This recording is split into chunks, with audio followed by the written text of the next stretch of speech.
बिस्मिल्लाहिर्रहमानिर्रहीम। मोहतरम नाजरीन, अस्सलामु अलैकुम। नाजरीन, कदीम ज़माने में हवा में उड़ने वाले तख्त को सिर्फ तिलस्माती और देवमालाई किस्से कहानियों का हिस्सा समझा जाता था, लेकिन आज के जदीद दौर में साइंसी तरक्की के ज़रिए बनाई गई हवाई जहाज़, रॉकेट और जंगी जहाज़ों ने यह साबित कर दिया है कि बनी नौ इंसान के लिए हवा में उड़ना कोई मुश्किल काम नहीं है। लेकिन आज से हज़ारों साल कबल अल्लाह के नबी हज़रत सुलेमान अलैहिस्सलाम को ऐसा उड़ने वाला तख्त अता किया गया था जो आज के हवाई सवारी और जंगी जहाज़ों से कई गुना तेज़ रफ्तार थी, और जिसकी खुसूसियात इतनी ज़्यादा थी कि आज के हवाई जहाज़ इस तख्त के 10% तक भी नहीं पहुंच सकते। नाजरीन, हज़रत सुलेमान अलैहिस्सलाम अल्लाह के ऐसे बरगुज़ीदा नबी थे जिन्हें नबूवत के मनसब के साथ साथ अजीम तरीन बादशाहत व हुकूमत से भी नवाजा गया था। हज़रत सुलेमान अलैहिस्सलाम ने 700 साल से ज़्यादा अरसा मशरिक़ से मगरिब तक तमाम मखलूक़ात पर हुकूमत की। ये अजीमुशान बादशाहत आपकी इस दुआ का नतीजा थी जो आपने बारगाह इलाही में की थी। नाजरीन, हज़रत सुलेमान अलैहिस्सलाम ने अल्लाह ताला से ये दुआ फरमाई थी कि ऐ मेरे परवरदिगार, मुझे ऐसी बादशाहत अता फरमा जो मेरे बाद किसी को भी नसीब ना हो। बेशक तू बड़ा अता फरमाने वाला है। लिहाजा अल्लाह ताला ने आपकी दुआ कबूल फरमाई और इंसानों के साथ साथ तमाम मखलूक़ात को भी आपका ताबे बना दिया। आपके लिए हवा को मसख्खर कर दिया गया। आप तमाम मखलूक़ात की ज़ुबान समझते थे। चरिंदों परिंद, जिन्नात, हैवानात और इंसान भी आपकी फ़ौज का हिस्सा थे।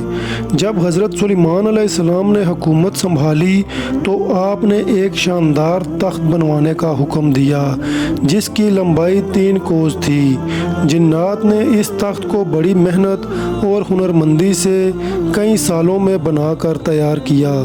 इस तख्त में लाल फिरोज़ा, ज़ुमुर्द जैसे कीमती पत्थर जड़े थे। इस तख्त के चारों तरफ सोने की ईंटें लगी हुई थी। तख्त के चारों कोनों पर ऐसे नायाब दरख्त थे जिनकी डालियां सोने की थी। इस तख्त के दाएं बाएं 1000 सोने की कुर्सियां लगाई गई थी जिन पर हज़रत सुलेमान अलैहिस्सलाम के वज़ीर और दरबारी बैठते थे। इस तख्त को तख्ते ताऊस भी कहा जाता था।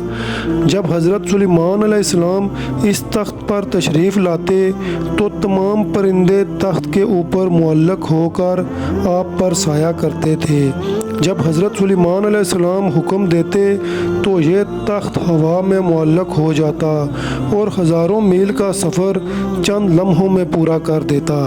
आप अलैहिस्सलाम इस तख्त पर बैठकर चंद घंटों में एक मुल्क से दूसरे मुल्क का सफ़र किया करते थे, जैसा कि अल्लाह ताला ने कुरान मजीद में फरमाया है, और हमने सुलेमान के लिए हवा को मुसख्खर कर दिया कि सुबह की मंजिल महीने भर की होती थी और शाम की मंजिल भी। नाजरीन, इस हवाई सफ़र के वक्त पूरे रास्ते हज़रत सुलेमान अलैहिस्सलाम सर झुकाए अल्लाह ताला के ज़िक्र व शुक्र में मशगूल रहते। इस तख्त की एक खासियत ये भी थी कि इस पर बैठने वाले लोगों को ये महसूस ही नहीं होता था कि तख्त किस तेज़ रफ्तारी से उड़ रहा है। इस तख्त की रफ्तार बेमिसाल थी जो किसी भी सवारी के मुकाबले में गैर मामूली थी। अल्लाह ने हवा को हज़रत सुलेमान अलैहिस्सलाम के ताबे कर दिया था, इसलिए इस तख्त के लिए चारों सिमत से चलने वाली हवाएं उस सफ़र को आसान कर देती थी। हज़रत सुलेमान अलैहिस्सलाम हमेशा अल्लाह की इन नेमतों का शुक्र बजा लाते और हर वक्त अल्लाह की इबादत में मशगूल रहते थे।